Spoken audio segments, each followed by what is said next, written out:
दोस्तों नमस्कार। हम एक बार फिर हाजिर हैं एक और नए मुद्दे के साथ। और आज हम बात करेंगे संसद में विपक्ष के हंगामे के कारण होने वाली समय तथा धन की बर्बादी के बारे में। यह तो आपको पता ही है कि संसद के बजट सत्र के दूसरे चरण की कार्यवाही सोमवार से शुरू हो चुकी है, लेकिन 3 दिन बीत जाने के बावजूद संसद में कोई भी ठोस विधायी कामकाज नहीं हो पाया है और तीनों ही दिन विपक्ष के हंगामे की भेंट चढ़ गए हैं। इससे संसद के बहुमूल्य समय की बर्बादी तो होती ही है, संसाधनों और धन का भी भारी नुकसान होता है। क्या आप अंदाज़ा लगा सकते हैं कि संसद की कार्यवाही पर कितना खर्च आता है? जी हाँ, एक अनुमान के अनुसार संसद की कार्यवाही प्रति मिनट चलाने पर लगभग 1.5 लाख रुपए और प्रति घंटे 1.5 करोड़ रुपए तक का खर्च आता है। एक वर्ष में अमूमन संसद की 75 से 80 तक बैठकें होती हैं और यदि इस दौरान इस तरह से कार्यवाही में बाधा पहुंचाई जाती है तो आप अंदाज़ा लगा सकते हैं कि वास्तविक स्थिति क्या होगी।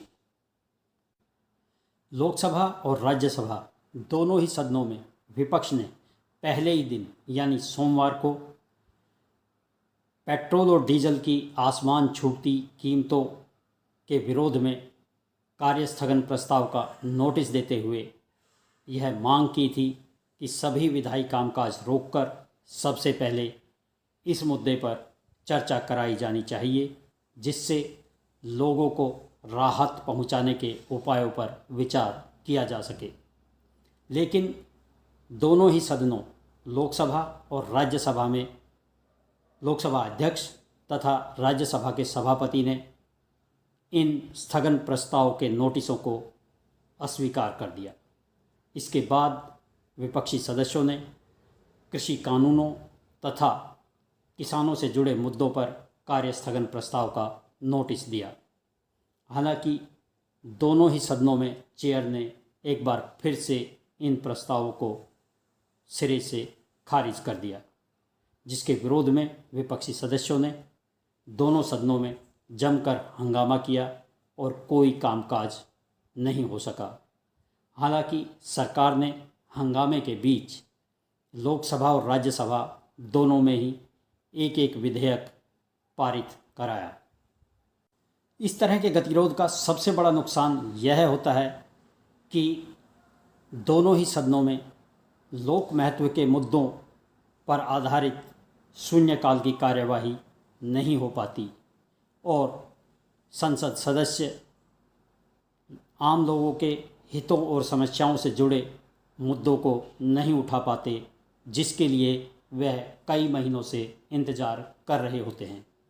साथ ही प्रश्नकाल की कार्यवाही भी नहीं हो पाती और सदस्य प्रश्न पूछकर गलती पाए जाने पर सरकार को कठघरे में खड़ा करने के अपने अधिकार से वंचित रह जाते हैं। अब सवाल यह उठता है कि इस तरह की स्थिति या गतिरोध के लिए आखिरकार जिम्मेदार कौन है? जहां विपक्ष का कहना है कि वह अमूमन ज्वलंत तथा गंभीर मुद्दों पर ही कार्यस्थगन प्रस्ताव लेकर आता है, क्योंकि यह लोगों की समस्याओं और हितों से जुड़े हुए मुद्दे होते हैं और उन्हें उठाना उसकी जिम्मेदारी है और वह इसी जिम्मेदारी का निर्वहन कर रहा है। वहीं सत्ता पक्ष चाहता है कि संसद की कार्यवाही सुचारू ढंग से चले और अधिक से अधिक विधेयक पारित किए जा सकें तथा देश को प्रगति के मार्ग पर अग्रसर किया जा सके।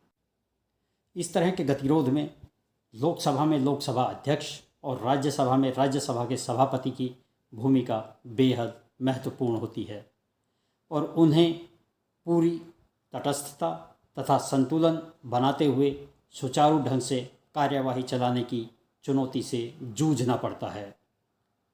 साथ ही इस तरह के मौक़ों पर दोनों सदनों में नेता विपक्ष की भूमिका भी काफ़ी महत्वपूर्ण होती है और उन्हें सरकार के साथ तालमेल बनाकर तथा संतुलन बनाकर चलना होता है, जिससे वह सही बात पर सरकार का समर्थन कर सके और गलत बात पर सरकार को घेर सके। मौजूदा स्थिति में दोनों ही सदनों में चेयर का यह कहना है कि विपक्षी सदस्यों को विनियोग विधेयक पर तथा मंत्रालयों के कामकाज के दौरान चर्चा में हिस्सा लेते हुए पेट्रोल और डीजल की कीमतों में बढ़ोतरी के मुद्दे पर विस्तार से अपनी बात रखने का मौका मिलेगा। जहां तक किसानों के मुद्दे का सवाल है, चेयर का कहना है कि संसद सत्र के पहले चरण में इस मुद्दे पर विस्तार से चर्चा हो चुकी है और सदस्यों ने इस मुद्दे पर अपनी बात विस्तार से रखी थी। इसलिए अब इन मुद्दों पर स्थगन प्रस्ताव को स्वीकार नहीं किया जा सकता और विधायी कामकाज को नहीं रोका जा सकता। उधर विपक्ष अपनी इस मांग पर अड़ा है, जिसके कारण कार्यवाही में गतिरोध बना हुआ है और विधायी कामकाज नहीं हो पा रहा। इस समूचे प्रकरण में एक बात गौर करने लायक यह भी है कि हंगामे के कारण 3 दिन पहले ही बर्बाद हो चुके हैं और यदि इन मुद्दों पर एक दिन चर्चा करा ली जाती तो 2 दिन का समय बचाया जा सकता था। इस स्थिति में भले ही सब अपनी अपनी जगह पर सही नज़र आएं, लेकिन इतना तय है कि पैसे और संसद के समय की बर्बादी हो रही है और करदाताओं के पैसे की भी बेवजह बर्बादी हो रही है, जिससे बचा जा सकता है। दोस्तों, आपको हमारा यह वीडियो कैसा लगा? अपने विचार हमारे साथ अवश्य साझा करें और हाँ, हमारे चैनल को सब्सक्राइब करना ना भूलें तथा वीडियो को शेयर और लाइक अवश्य करें। धन्यवाद। नमस्कार।